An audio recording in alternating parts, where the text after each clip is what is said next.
Este é o podcast de Biotech and Health da MIT Technology Review Brasil, oferecido pela Blue Plano de Saúde. Olá, bem-vindas e bem-vindos ao podcast de Biotech and Health da MIT Technology Review Brasil, apresentado pela Origin. Eu sou Laura Murta, estou com Camila Pepe e hoje a gente vai falar sobre clínicas de longevidade, seus objetivos, resultados e controvérsias. Essa é a vertical de Biotech and Health da MIT Technology Review Brasil e semanalmente você pode acompanhar as nossas discussões sobre biotecnologia e inovação. Lembrando que ao final desse episódio você também pode assistir o nosso Momento Saúde 360, oferecido pela Blue Plano de Saúde. Esse é um espaço onde a gente debate sobre tecnologia, inovação e humanização do cuidado. Você pode assistir um trecho dessa entrevista agora, mas no final do episódio você também pode assistir a entrevista completa. Quando a gente consegue auxiliar um beneficiário que está com alguma dificuldade ali, o beneficiário mesmo ele já envia uma mensagem para a gente, isso é muito gratificante. Porque a gente consegue ter o reconhecimento também do beneficiário. A medicina da longevidade é um campo em crescimento e combina ferramentas consagradas da medicina clínica, como exames de sangue e imagens, com outras mais experimentais, como testes que medem a idade biológica. Há centenas de clínicas de longevidade espalhadas pelo mundo, inclusive no Brasil, e esses lugares prometem ajudar seus clientes a melhorar a saúde e viver por mais tempo. A MIT Technology Review divulgou os resultados de uma pesquisa qualitativa que aponta para a heterogeneidade desse mercado, o uso de medicamentos off-label e promessas de rejuvenescimento centradas apenas na estética. O levantamento mostra que 75% dos clientes dessas clínicas pertence à geração X, ou seja, na faixa etária de 44 a 59 anos, exatamente quando os primeiros sinais do envelhecimento se tornam mais evidentes. E a fronteira entre saúde e estética é muito tênue, como mostra o resultado da pesquisa.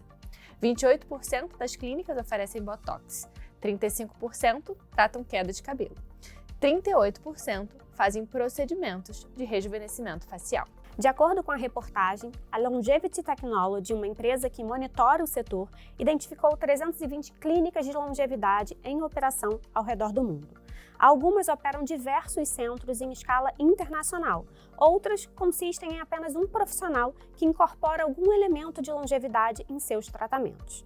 Para entender melhor o que essas clínicas oferecem, a empresa fez uma pesquisa com 82 delas em países como Estados Unidos, Austrália, Brasil e vários da Europa e da Ásia. Um outro dado que chama a atenção é a falta de padrões clínicos. Só 41% dizem seguir diretrizes internacionais formalizadas. Mais da metade cria protocolos próprios, o que dificulta comparar resultados ou garantir qualidade. Mais de um terço disponibiliza terapias com células-tronco sem evidência de eficácia e a maioria prescreve medicamentos off-label. É curioso também que, mesmo com pacotes que variam de $10 mil a $150 mil por ano, apenas 39% dessas clínicas são lucrativas, 30% estão no 0 a 0 e 6% operam no prejuízo. E muitas dessas clínicas, segundo a pesquisa, testam modelos de franquia ou parcerias com hospitais para ganhar escala e viabilidade. E por aqui, como é que esse fenômeno se manifesta, né? Então, para entender a realidade brasileira, a gente convidou a Fernanda Rugimon, que é antropóloga e socióloga, que pesquisa as controvérsias da medicina anti-aging há mais de uma década. Fernanda, seja muito bem-vinda. Obrigada, queria agradecer o convite para poder falar desse tema, né, do envelhecimento, que eu acho que é de grande relevância, principalmente no Brasil, né, atualmente, nossa população está envelhecendo, então é uma honra poder estar aqui com vocês hoje. Agora, até para a gente começar, né, na sua visão, o que caracteriza uma busca saudável pela longevidade e em que momento, né, essa busca acaba se tornando nociva ou ilusória? Então, a minha pesquisa ela é antropológica, né? Então a gente sempre parte de uma certa desconstrução, um questionamento sobre a própria concepção do que é saudável. Porque a ideia da saúde, da doença, ela vai variar também de acordo com o contexto, e aí entra o aspecto do que a gente tem disponível, né, para se realizar em relação a algum processo, para atingir algum objetivo. E é nesse sentido que a medicina de envelhecimento, essas propostas, né, elas vão ampliar, de certa forma, as opções que as pessoas, né, veem em relação ao envelhecimento. Então, o que eu achei, principalmente na minha pesquisa sobre a medicina de envelhecimento no Brasil, é que a gente vive atualmente, né, o marco do chamado envelhecimento ativo. E o envelhecimento ativo, ele, por si só, né, ele já transmite uma certa ideia de que é possível ter um envelhecimento que não é necessariamente um processo somente de declínio, um processo de adoecimento. Então, o envelhecimento, né, historicamente, ele está muito vinculado a uma percepção de que é um processo inevitável de declínio, em que invariavelmente a pessoa ela vai, né, perdendo ali as suas funcionalidades, né, vai aparecendo uma série de doenças. Então, o envelhecimento ele é associado a um processo de adoecimento, de perdas, né, do ponto de vista físico. Mas o marco, né, esse paradigma do envelhecimento ativo, ele busca já trazer uma ideia de que a forma de envelhecer, né, nas últimas décadas, ela foi alterada, em grande parte, pelos avanços na medicina. E a própria medicina, se a gente for pensar a medicina moderna, ela é, de certa forma, anti-envelhecimento, né? A gente pode dizer assim. Por quê? Qual o objetivo da medicina? Ampliar o tempo de vida e, mais do que isso, fazer com que a gente consiga viver mais tempo de uma maneira mais saudável. Então, você vai estender não só a expectativa de vida, mas a gente busca sempre estender a expectativa de vida saudável. Só que isso vai entrar, né, num processo que é vivenciado pelas pessoas de uma maneira muito contraditória, porque é como se a gente vivesse uma cobrança constante de que esse envelhecimento ele não pode, né, ser caracterizado por doenças, ele não pode ser caracterizado por dependência. Então entra aí todo um aspecto também econômico, né? A população está envelhecendo e os arranjos familiares hoje também são muito diferentes. E hoje você tem uma expectativa de vida muito grande, então você vai ter ali uma família gerações de idosos. Então você vai ter ali um idoso que está com 90 anos e um outro que está com 60 anos.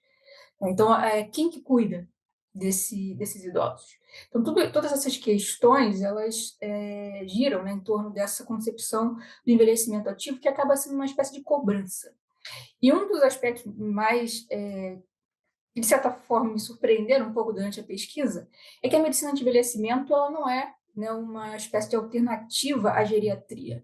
Ela é uma medicina que é muito procurada por pessoas que ainda estão na juventude, ali na faixa dos 20, dos 30 anos, que já se preocupam em como que elas vão envelhecer. Então, elas não querem envelhecer de uma maneira doente, perdendo, né, o seu condicionamento físico, então a pessoa quer continuar a trabalhar, e você tem muito uma crise ali, as pessoas que buscam por esses tratamentos, elas vivem uma crise, porque ao mesmo tempo em que elas acham que o envelhecimento inevitavelmente vai, né, trazer algumas limitações, elas se veem com uma cobrança de permanecerem ativas. Então, essa ideia do que é uma longevidade saudável está muito vinculada a essa manutenção, né, de um estilo de vida, de você conseguir continuar trabalhando, de você continuar independente. E isso pode se tornar nocivo, eu acho, como em outros aspectos, né, quando se torna uma espécie de obsessão e a pessoa ela não mede esforços para tentar atingir um objetivo que muitas vezes é inalcançável. Mas uma grande parte da medicina do envelhecimento, ela foca numa reeducação em diferentes aspectos da vida, até porque ela é vista como integrativa, né? Então, esse aspecto integrativo não se trata de um tratamento pontual. Você precisa necessariamente modificar todo o seu estilo de vida. Você precisa cuidar da alimentação, você precisa ter ali um controle, né, dos seus marcadores de saúde, né, desde o aspecto hormonal, taxa de colesterol, de glicose, enfim, você precisa manter aquilo tudo sempre no controle. Então, implica uma série de processos que não são de consultório, né? A medicina anti-envelhecimento ela não está no consultório, ela exige que as pessoas alterem uma série de coisas na sua vida, no seu estilo de vida. Quando a gente entra mais no aspecto dos tratamentos que são propriamente feitos por profissionais, por médicos, aí sim a gente entra num âmbito que é mais, digamos, perigoso, né, ou mais contraditório, porque uma grande parte dos tratamentos que são disponibilizados pelos profissionais que praticam essa medicina de envelhecimento, eles não têm uma, digamos, comprovação, né, pelos protocolos, pelos parâmetros da medicina convencional, da medicina tradicional. Então, muitas coisas ali ainda estão num estágio de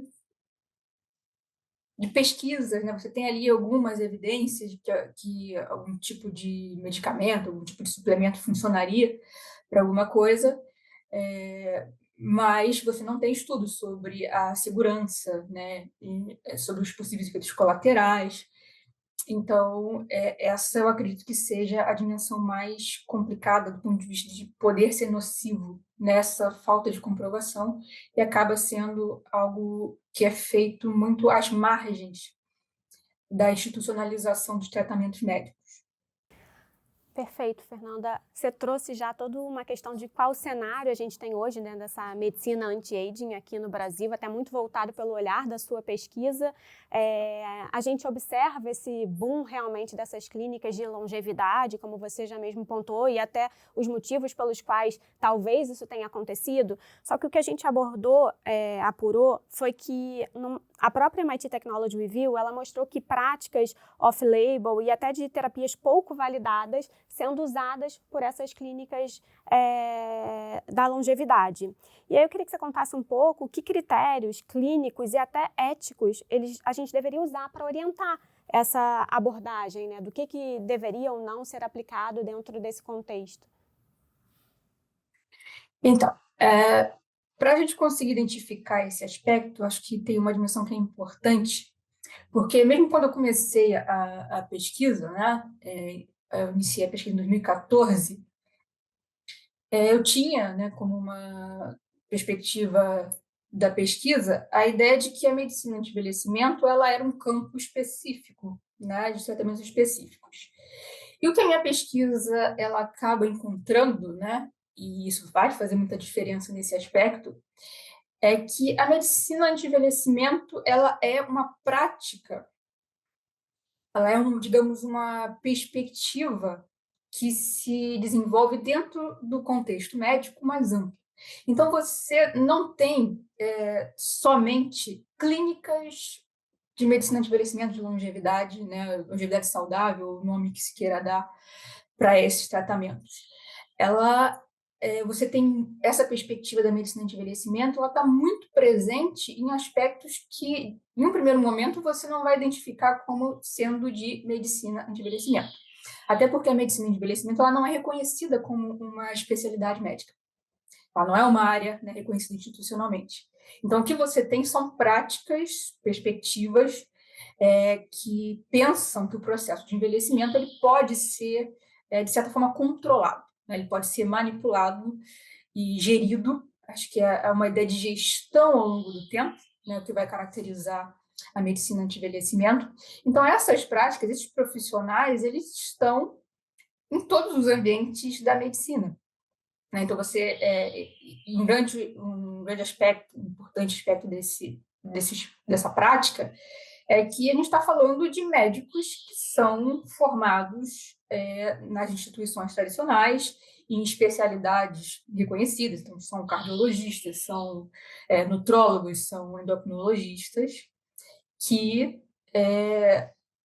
de alguma forma, eles aderem, né, a essa perspectiva de que a medicina tradicional ela seria limitada, né, ela seria muito pontual, muito mecanicista, e a própria especialização do conhecimento médico, ela é apontada muito pelos médicos praticantes de medicina de envelhecimento como uma limitação, porque você vai tratar da saúde, você vai no nutrólogo, aí ele vai tratar um aspecto pontual, mas ele não vai ver outros aspectos, que aí já teria que ser um outro especialista, e nisso a pessoa ali fica perdida, muitas vezes em tratamentos que são contraditórios, um que vai anular ou causar, né, problemas que não são vistos.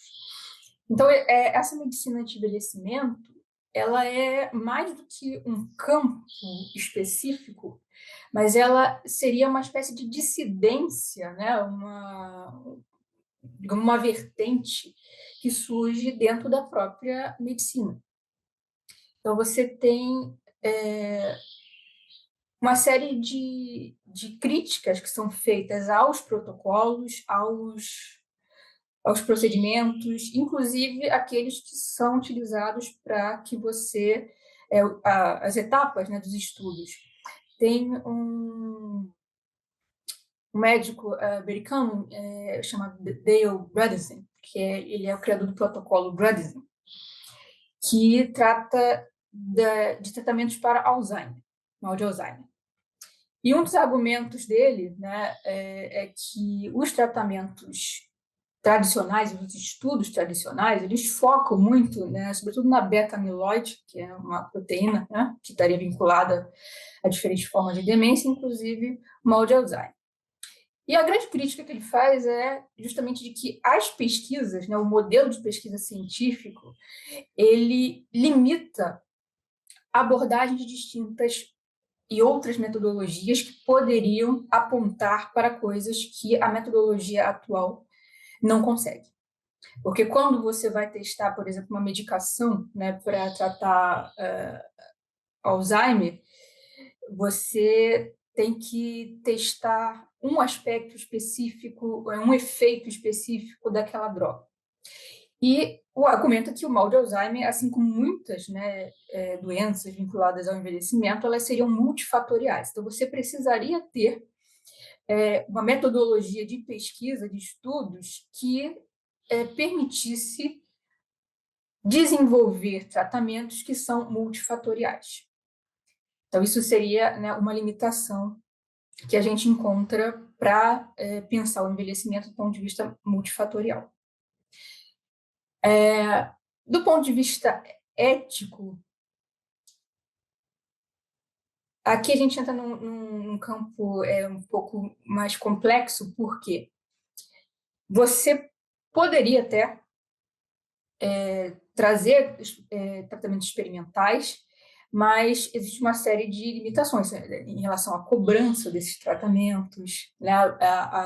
Os pacientes eles precisam estar cientes de que eles estão num tratamento experimental, existe todo um protocolo, né, de ético de pesquisa, e nesse tipo de tratamento, embora os pacientes, eles em geral, eles saibam, né, que aquele tratamento ele não é um tratamento tradicional que está ali sendo, que muitas vezes não é aceito, né, pelas instituições médicas, eles não têm acesso às informações, aos riscos, né? Então, você tem ali muitas práticas que são colocadas como tratamento, elas são cobradas, e aí entra, né, um aspecto ético bastante complexo aí. E esses pacientes, eles aceitam, né, eles sabem que aquele tratamento é experimental, e muitas vezes eles vão em busca disso, mas não existe nenhum tipo de segurança em relação a esses tratamentos. Então, acho que tem muitas abordagens que poderiam ser testadas, que poderiam ser, né, apresentadas, mas a forma como ela é feita é muito mais brechas da legislação, até pelo fato de você não ter uma regulação de todo esse processo. E Na prática acaba sendo muito difícil você poder se precaver em relação a esses tratamentos. Até porque, em geral, as pessoas que procuram esses tratamentos, elas estão procurando uma alternativa de algo que elas não encontram na medicina que é regulamentada. Então, elas veem, na medicina, no tratamento tradicional, eu não tenho resposta para as minhas questões. Então, eu vou arriscar nesses tratamentos. E aí, ali ela acaba se colocando em risco. E a gente não tem, assim, a meu ver, uma fiscalização. Essa fiscalização ela acaba sendo muito reativa. Né? Quando os tratamentos acontece alguma tragédia, né, alguma fatalidade, o paciente ali acaba tendo algum problema de saúde decorrente do tratamento, ou até vindo a óbito, aí é que o Conselho de Medicina, né, as instituições que atuam nessa área, que têm autoridade nessa área, que elas, de certa forma, vão responder a isso. Então, é muito difícil, né, tentando sintetizar aqui, é muito difícil você conseguir identificar quais tratamentos eles são experimentais, porque quando o paciente está na clínica, o médico ele não vai falar, olha, isso daqui não tem embasamento científico, a gente não passou ainda por um protocolo, né, de testes clínicos, isso não vai ser dito. Então, a gente está ali num limiar, né, numa espécie de limbo atual sobre esses tratamentos. Agora, Fernanda, na sua pesquisa você aponta que esses serviços deslocam para o indivíduo o dever, né, de controlar o próprio envelhecer. E como é que essa lógica funciona e quais são os riscos sociais, né, de responsabilizar o paciente por uma coisa que é tão complexa? Sim, o envelhecimento, né, ele tem uma dualidade que a gente vive, né, na verdade, como uma dualidade, que é o fato de ser um processo natural. Então, todos nós sabemos que nós vamos envelhecer, né? Esse é o objetivo de permanecer vivo, então a gente quer envelhecer. E ele traz essa angústia, né, de que o envelhecimento ele vai significar um certo um declínio cognitivo, um declínio físico, e as pessoas elas acabam tentando amenizar, né, esses riscos. E a vivência do envelhecimento ela de certa forma, um processo muito específico, porque ele vai depender de uma série de fatores, né, da trajetória de vida. E é com esse aspecto que a medicina de envelhecimento ela cria toda a sua narrativa. Porque esse processo do envelhecimento, ele é natural, então ele vai ser comum a todas as pessoas. Mas, se você tiver meios de alterar a forma como você vai envelhecer, se você puder gerir esse processo para adiar ou para amenizar certos processos que fariam com que você se tornasse mais dependente, né, que você adoecesse, então ali você abre uma brecha para você não ser meramente mais um naquele processo de envelhecimento. Então você vai personalizar esse envelhecimento. Então você vai envelhecer como todo mundo, sim, mas se você cuidar da sua saúde desde novo, né? Você ter ali uma dieta regrada, você se manter sempre em movimento, fazendo exercícios físicos, se você modular, né, como chama, hormonalmente, que é mais do que uma reposição hormonal. A modulação ela implica você controlar todo o seu metabolismo hormonal, né? Tentar otimizar esses níveis. E um outro aspecto que vem, né, das pesquisas, não só porque a medicina ela é uma prática científica, né, mas a gente tem algo antes disso que é a ciência biomédica, as ciências, né, que desenvolvem todo o conhecimento, toda a tecnologia que é aplicada na medicina. Então, nesse campo, porque antes de eu estudar no doutorado a prática da medicina de envelhecimento, né, no Brasil, eu comecei analisando o contexto científico, né, dessa proposta da medicina anti-envelhecimento. E existem dois viés principais. Um que busca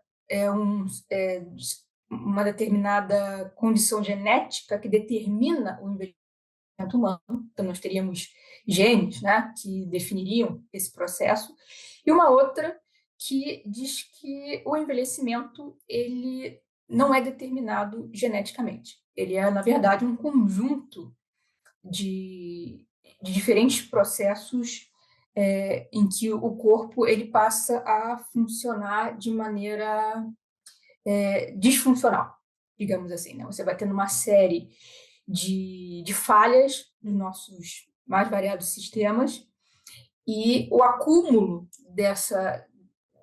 dessas falhas, né, desse declínio, ele resulta nesse processo que é o envelhecimento. Então, esse processo de acúmulo de danos, né, no nosso corpo, ele é cronologicamente orientado, mas ele não é necessariamente associado à nossa idade cronológica. Então, isso significa que se você tem um organismo que ele é preservado, que você preserva a sua saúde, se preserva as condições de funcionamento desse organismo, você pode estar cronologicamente mais velha, mas você mantém o estado físico, né, de funcionamento, o estado funcional, o seu metabolismo mais novo. Então, você pode ter, por exemplo, uma pessoa de 50 anos, que era fumante, que era sedentário, ele vai estar envelhecido, ele vai estar com uma série de disfunções, né? Então, o envelhecimento biológico dele pode estar até mais avançado, né? Como se fosse até mais do que a idade cronológica dele, e você vai ter ali uma pessoa de 70 anos, mas que foi sempre ativo, né, teve uma vida mais regrada e que biologicamente ele estaria menos envelhecido do que aquela pessoa que é mais nova. Então, isso traz ali uma brecha que vai fundamentar essa cobrança individual, porque todo mundo vai envelhecer, mas as condições em que você vai envelhecer depende muito de como você lida com a sua vida ao longo do tempo. Por isso que a medicina de envelhecimento ela vai atrair muito mais pessoas jovens, né, de ali 20, 30, 40 anos, que começam já a vislumbrar certas limitações, está ali 30, 40 anos, aí começa a sentir umas limitações, você precisa trabalhar, você tem aquela rotina corrida, e aí você começa a sentir que não tem mais aquela disposição, né? Você começa a ter uma série de problemas, e aí você vai no médico tradicional e ele vai te dizer, não, está tudo normal, você pega os exames, está tudo normal, é assim mesmo, né? Porque o processo de envelhecimento, ele pressupõe que você, ao longo do tempo, vai perdendo, né, essa energia, você vai perdendo essa capacidade funcional. E a medicina de envelhecimento ela vai te dizer que não, que você pode sim estender essa sua capacidade de se desenvolver. Então, é aí que entra a responsabilização individual, né? O que se vende na medicina de envelhecimento é que é possível você personalizar o seu envelhecimento. Então, você não vai se tornar um velho, você vai continuar sendo você vai ter a sua profissão, você vai ter os seus hobbies e você vai poder continuar fazendo isso porque você está aprimorando, está preservando as condições de funcionamento do seu organismo. O que se você deixar simplesmente o processo de envelhecimento ocorrer naturalmente, não iria acontecer, né? Porque você vai cada vez mais ter que lidar com essas limitações. Então, o que a medicina de envelhecimento ela traz de novo, né, e que é o que atrai o público dele, os pacientes dessa vertente, é justamente essa possibilidade. Né? Não é normal, não é assim mesmo. Então, você tem ali uma esperança de que você vai envelhecer, mas você não vai se tornar um velho genericamente, né? Uma velha genericamente. Você vai continuar sendo você, mais velho. Perfeito, Fernanda. Até para a gente caminhar para o fim, eu queria ouvir um pouco de você, se você pudesse descrever, né, como seria essa medicina anti-envelhecimento que traria resultados realmente positivos para a população e para o sistema de saúde como um todo, até pensando em futuro. E aí, enfim, a gente pode trazer, você pode, né, trazer exemplos de como você aplicaria isso em termos de pesquisa, em termos de formação médica, até mesmo de políticas públicas, para que a gente tenha realmente essa medicina que traga esse resultado positivo para a população. Perfeito. Então, na pesquisa, né, eu analisei os dois lados desse embate na medicina, né, do ponto de vista ético, que era o Conselho Federal de Medicina, que condena essas práticas, e os praticantes, os médicos, né, praticantes da medicina anti-envelhecimento. E mesmo, né, entre os membros do conselho que são críticos dessas práticas, né, existia ali uma perspectiva de que existem aspectos que esses médicos trazem que são importantes e que, inclusive, estão presentes na medicina, né? Mas talvez com uma abordagem diferente. Então, esse aspecto de você pensar a saúde de uma maneira multifatorial, eu acho que é, sim, um aspecto bastante promissor, porque, de fato, o envelhecimento, isso na própria ciência já consolidada, né, na biogerontologia, o envelhecimento ele é abordado como um processo que é multifatorial, né? Então, você não tem o envelhecimento, ele não seria, digamos, um processo em si. Ele é um estágio que vai refletir uma série de modificações no nosso organismo. Então, desse ponto de vista, o envelhecimento ele vai ser, sim, impactado pelo nosso estilo de vida, né, pela nossa alimentação. Então, esse aspecto que a medicina de envelhecimento ela vai enfatizar, ele não escapa da própria medicina convencional. Então, isso é, sim, um caminho promissor, eu diria. Né? Você buscar cientificamente metodologias de pesquisa, né, que busquem ampliar no processo de envelhecimento os estudos sobre esses aspectos multifatoriais, né, o estilo de vida em relação. Acho que o grande problema da medicina de envelhecimento atual está no uso de alguns recursos que esse sim não tem ainda, né, evidências sólidas, como por exemplo o uso de soro com vitaminas, com essas coisas, e não tem, né, uma comprovação, o uso de hormônios, e os próprios médicos em envelhecimento, eles reconhecem que os tratamentos hormonais, eles são a parte mais frágil, né, da medicina de envelhecimento e mais complicada, até pela própria perspectiva deles, porque a ideia da medicina de envelhecimento é nunca atuar de forma pontual ou de forma reativa. Você está ali gerindo aquele processo ao longo do tempo. Então, a modulação hormonal, ela deveria, né, de certa forma, reproduzir o seu metabolismo hormonal natural. E isso é muito difícil. Né? Os próprios médicos, pelo meio que você utiliza para fazer reposição, né, aí tem gel transdérmico, tem os pellets, que são uns implantes, né, do tamanho de um grão de arroz que você coloca sobre a pele. Então, existe uma série, ainda é um aspecto que eles, né, dentro desse campo da medicina de envelhecimento, ainda está em estudo, eles ainda estão desenvolvendo, mas isso já está presente nos consultórios.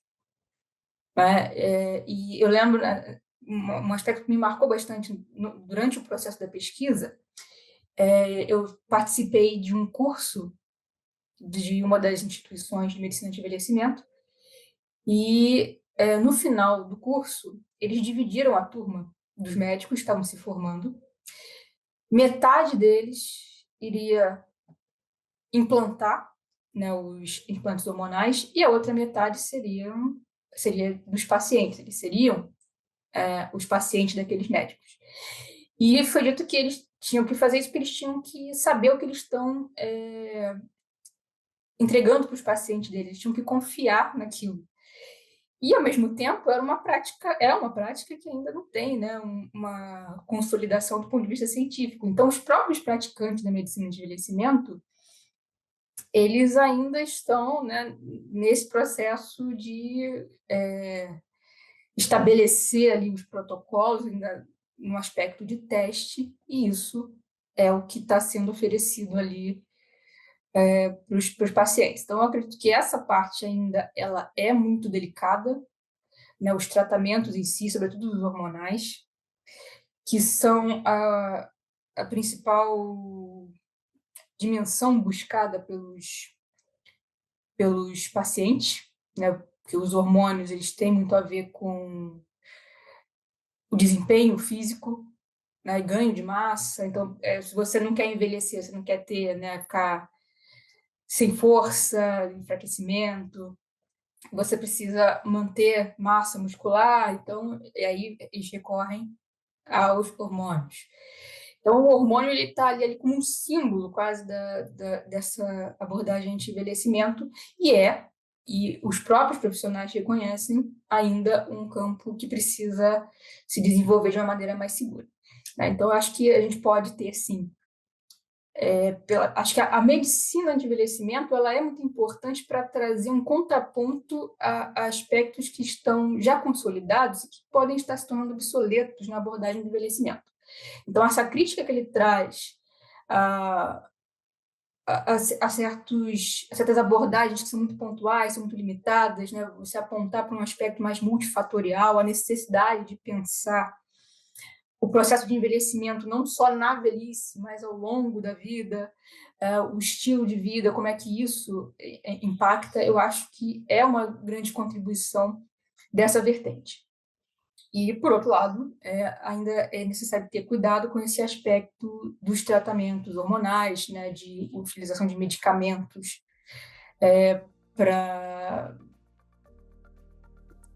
para objetivos que não são, né, os usos off-label. Eu acho que essa é uma parte que ainda é necessário ter um cuidado maior, um investimento maior de pesquisa nessa área, mas, por outro lado, eu acho que a medicina de envelhecimento ela serve, né, ela serviu bastante para trazer um certo incômodo para essa área do envelhecimento, para dar mais atenção a isso, e desse ponto de vista eu considero positivo. Fernanda, obrigada pela sua participação aqui com a gente no podcast, sobretudo trazendo os dados da sua pesquisa, né? Então, para a gente ter uma contextualização melhor até desses aspectos aqui no nosso país. Obrigada. Obrigada a vocês pelo convite. E obrigada também a você que acompanhou o nosso episódio e não deixe de seguir a nossa vertical de Biotech and Health em mittechreview.com.br. Semana que vem tem mais um episódio e eu espero você. Até lá!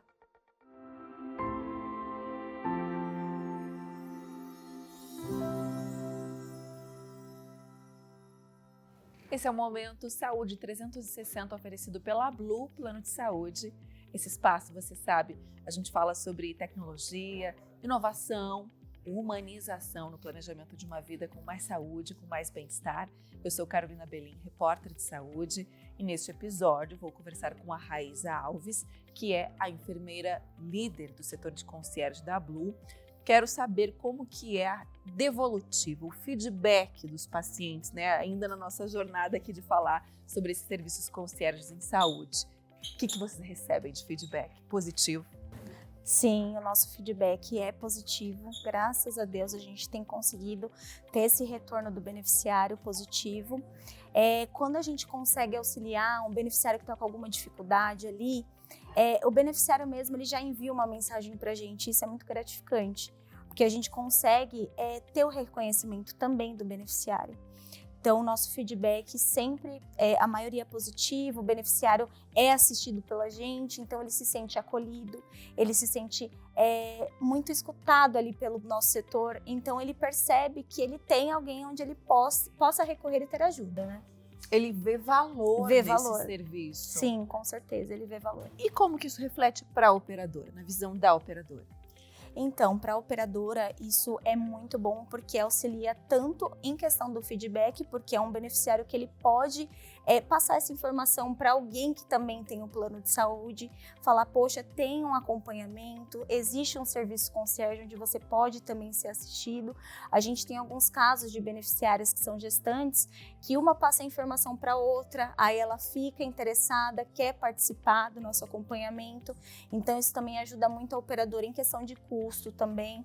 Isso ajuda porque a gente direciona para o lugar correto, para ele ter esse atendimento correto também. Então, isso é muito bom por parte da operadora. Você está falando de fidelidade também. Fidelidade, sim. Dele ver valor Com e certeza. permanecer fiel a esse serviço. Com certeza. E é algo que quando a gente até finaliza, porque quando a beneficiária ela tem o neném, a gente finaliza o acompanhamento dela. Às vezes a beneficiária sente falta, envia uma mensagem, a gente recebe mensagem do neném, fotos.